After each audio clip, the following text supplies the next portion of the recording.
Voy a hablar del flujo de publicación de datos de biodiversidad, es decir, los pasitos y todo el proceso que hay que seguir desde que tenemos nuestros datos en nuestra base de origen hasta que los datos se ven finalmente publicados en GBIF. Pero antes, pues me gustaría explicaros en qué consiste el proceso de publicación de datos, qué tipos de datos podemos compartir y finalmente pues este flujo de publicación. Como ya ha adelantado Dairo, pues las fuentes de datos de biodiversidad son muy numerosas, o sea, desde colecciones de historia natural, que es lo que predomina en este caso, hasta datos procedentes de ciencia ciudadana, observaciones, monitoreo, trampeo, etcétera. Pero desde el punto de vista de... O sea, todos estos datos obviamente tienen un montón de información que es muy interesante y que es única respecto a taxonomía, geografía, información histórica incluso. ¿Qué ocurre? Que esa información no siempre está accesible, es muy valiosa, es fundamental para conocer y entender la biodiversidad y es lo que necesitamos para establecer políticas de conservación, pero muchas veces es una información que no está accesible, no está visible o a veces ni siquiera está digitalizada, como comentaba Dairo. Entonces, ¿qué pasa? Pues que no podemos hacer un uso de esa información. Ahora es cuando intento explicar en qué consiste la publicación de datos desde el punto de vista de GBIF. Consiste en hacer que esos datos estén públicos, accesibles, consultables y descargables de una manera estandarizada, es decir, de una manera normalizada que nos permita que esos datos sean interoperables. Es decir, de nada nos sirve, bueno, nos sirve de poco y nos da mucho trabajo si esos datos los tenemos en una hoja de Excel, otra en una hoja de Word, otra veces en un cajón metido y no se puede hacer uso de ellos.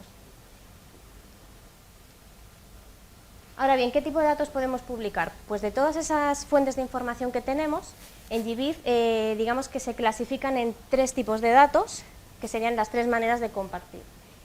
Podrían ser, por un lado, las observaciones y las colecciones biológicas, eventos de muestreo, listas de especies y, por último, un tipo especial que son los metadatos, que voy a comentar ahora en detalle. Bien, entonces, la primera clase serían las observaciones y colecciones biológicas, que es el caso que está mejor representado aquí. Entonces, ¿de qué se trata? Pues se trata de especímenes conservados en herbarios, especímenes que están en colecciones de historia natural, o también son observaciones que se toman en el campo, datos de monitoreo, observaciones de ciencia ciudadana, etc. O sea, comprende el grueso de los datos que están públicos actualmente en GBIF. Y entonces, con este esquema, que igual no se entiende mucho, ¿qué es lo que trato de explicar? Pues que cuando compartimos datos de tipo de observación o de colección biológica, la unidad de trabajo, la unidad de publicación es el espécimen.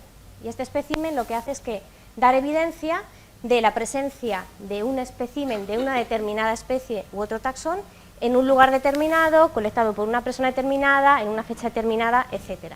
No sé si hasta aquí se entiende. Entonces, el tipo de datos que tenemos aquí sería, pues, un registro en la tabla para cada uno de esos especímenes y entonces podrían darse muchos especímenes de una misma especie colectados en un mismo lugar, pero cada uno tendría una información asociada. Entonces es muy importante que identifiquemos cómo son los tipos de datos que se pueden compartir para que sepamos a cuál de ellos podemos, digamos, ajustar nuestros datos. El siguiente tipo sería listas de especies, que en GBIF lo vais a encontrar como checklist, bueno, también es un término con el que estamos familiarizados, y son listas de nombres o de taxones que pueden estar restringidos o bien a un grupo taxonómico, por ejemplo, es una checklist de un grupo específico, o puede ser, está restringido a una región geográfica, puede ser una checklist de un espacio protegido, de un país, de una región más pequeña, de un monte, o sea, el espacio geográfico lo delimita el publicador, o puede ser algo temático como una lista roja, especies protegidas, etcétera, o una combinación de todas ellas. Pero aquí lo que ocurre es que la unidad de publicación, la unidad con la que vamos a trabajar, no es el ejemplar, sino que es el taxón. Entonces, en este caso, pues si esto representa la zona de trabajo, digamos, pues tendríamos una línea, un registro en nuestra tabla para cada uno de esos nombres. Por supuesto, puede llevar mucha más información asociada, esto está simplificado, pero bueno, es para que entendamos un poco el tipo de datos que se pueden compartir. Luego, el tercer tipo es el que llamamos eventos de muestreo, que igual hay mucho debate sobre cómo traducir este tipo de dato, pero en GBIF lo vais a encontrar como sampling event. Entonces aquí la unidad de publicación es el propio evento. Y el término de evento es como bastante genérico y engloba bastantes cosas. Por ejemplo, se aplica mucho en casos de monitoreo. Y en casos de monitoreo el evento sería la parcela de investigación. Entonces aquí La unidad de publicación es la parcela y la información que hay asociada a esa parcela, como puede ser la fecha en la que se tomó el dato, las medidas de la parcela, las condiciones ambientales relacionadas con ella, etcétera.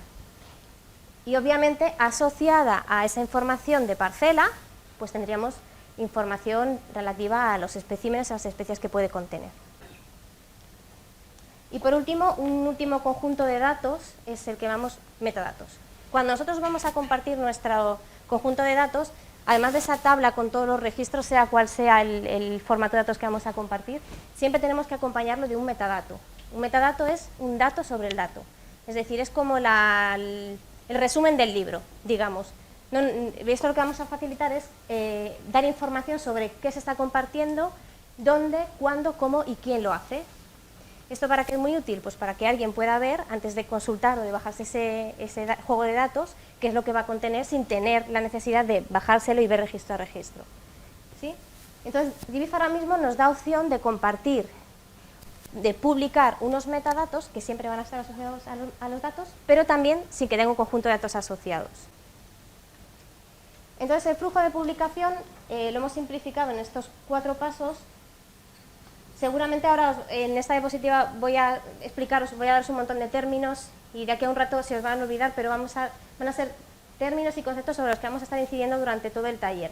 Entonces, este flujo de publicación es un paralelo a lo que vamos a estar haciendo durante este taller. Bueno, un poquito más pausado y explicar cada uno de estos puntos. Primero sería el registro en JBeef. Bueno, este es el primer paso que tenéis que hacer todos a nivel de institución, y el registro en JBeef consiste simplemente en registrarse formalmente como una institución dentro de la organización. Es un paso muy simple, únicamente tenéis que complementar un cuestionario que está en línea y que pide información muy básica sobre la organización. El nombre, la página web si existe, un correo de contacto, datos de contacto. Y luego pues hace un pequeño sondeo para averiguar qué tipos de datos queréis compartir, si tenéis a alguien que os vaya a ayudar con el alojamiento de los datos, si pensáis hacerlo todos vosotros. Esto no es inamovible, es decir, es un primer sondeo y esta información lo que va a hacer es llegar al secretariado y el secretariado se lo enviará al responsable del nodo. O sea, ese correo en este caso le llegará a Lazy y Lazy dirá, ay, pues mira, esta colección quiere formar parte de JBeef, y Lazy dirá, ah, pues sí, es interesante, ok, da la aprobación y simplemente ya estáis dentro de JBeef, ya formáis parte de la red de JBeef y ya está vuestra institución dada de alta. O sea, es un paso súper sencillo, pero que tenéis que hacer todos. Bueno, el siguiente paso sería la adaptación al estándar Darwin Core. ¿Qué es esto? Ya empezamos con tecnicismos, no sé si hasta aquí alguien había oído hablar del estándar, yo me imagino que muchos sí, ¿verdad? Bien, pues como comentábamos, el formato en el que están originalmente los datos puede ser múltiple, vamos a dejarlo en múltiple. Entonces, claro, nosotros tenemos que conseguir que estos datos sean interoperables y que se pueda, cuando tú busques en JBeef y le des al botón, te bajes todo en una tabla y tú puedas utilizar directamente los datos sin tener que echar horas y horas en adaptar esos datos. Pues precisamente eso es lo que tiene que hacer el publicador, utilizar un lenguaje común, que es Darwin Core, para adaptar sus datos a este estándar. Entonces, ¿en qué consiste? Pues consiste en una serie de términos que podemos entender como atributos o campos de información. Cuando decimos términos Darwin Core, trasladarlo a campos de una tabla, contiene información y que se puede publicar como la única tabla, que es lo que llamamos el core o núcleo, y que contiene 169 términos o campos, o sea, son un montón de campos. Entonces, aquí vais a tener colecciones de todo tipo. Antes hablábamos de colecciones marinas, puede haber colecciones paleontológicas, puede haber colecciones palinológicas. En esos 169 términos va a haber un montón que no necesitéis, pero también posiblemente va a haber términos a los que no os podéis adaptar o que vosotros necesitaríais complementar de alguna manera, ¿ok? Entonces, existe la posibilidad también, si con esos 169 términos no te encuentras satisfecho, de ampliar utilizando extensiones de información. Aún así, un poco respondiendo a la compañera, que no recuerdo su nombre, igual hay campos que tú no encuentres para alojar tus datos ahí. Pero esto yo siempre insisto muchísimo, que Darwin Core es un formato para compartir datos, no para trabajar sobre ellos, que igual te puede resultar muy útil, pero me parece muy importante esta diferenciación. Es decir, una cosa es la base de datos que yo tengo de puertas para adentro y con la que yo gestiono mi colección, y otra cosa es Darwin Core, que es un formato para compartir y para tener todo estandarizado y normalizado. O sea que igual Darwin Core no nos ofrece todos los campos que necesitamos, pero igual tenemos que trabajar eso, en cómo es nuestra colección y cómo adaptamos a este estándar Darwin Core. Bueno, el siguiente paso, mejora de la calidad de los datos. Lo hemos puesto aquí en este punto de la cadena, pero seguramente Leo luego va a insistir en ello. El proceso de calidad tiene que estar presente en todo el momento, en toda la toma, desde la toma del dato, desde la planificación de la toma del dato hasta que se publica. Pero es verdad que nosotros lo vamos a tratar en este punto porque vamos a enfocar la mejora de la calidad de los datos a la publicación en GBIF. Entonces, más adelante vamos a ver una serie de herramientas que son útiles para la calidad y la limpieza de datos, que las hemos clasificado en tres tipos. Herramientas que son genéricas para el almacenamiento y gestión de los datos, como Excel Access, con los que estamos todos familiarizados, pero que nos tienen herramientas que nos pueden ayudar a mejorar la calidad.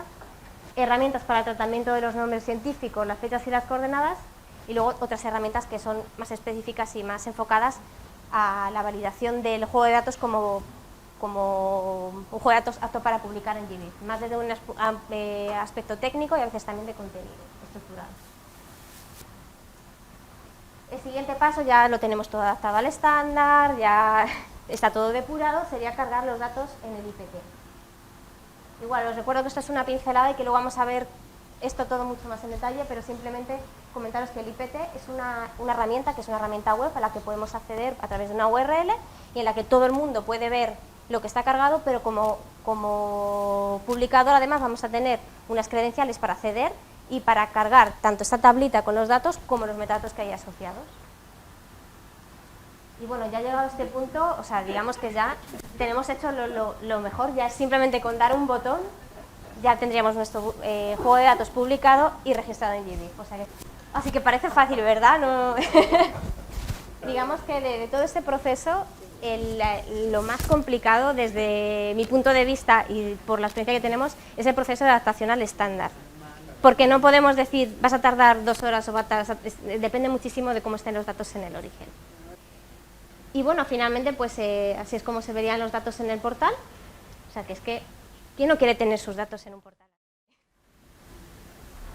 Y bueno, pues en este caso, desde el IPT, lo que hace es directamente, yo siempre digo que es como un trampolín, es como una plataforma de publicación que lo que hace es, pues eso, nos permite que veamos los datos en el portal internacional de GBIF, pero luego además pues existe la posibilidad a nivel nacional que cada nodo pues tenga su propio portal de datos adaptado a las necesidades del país. Entonces todo eso también lo vamos a ver hoy.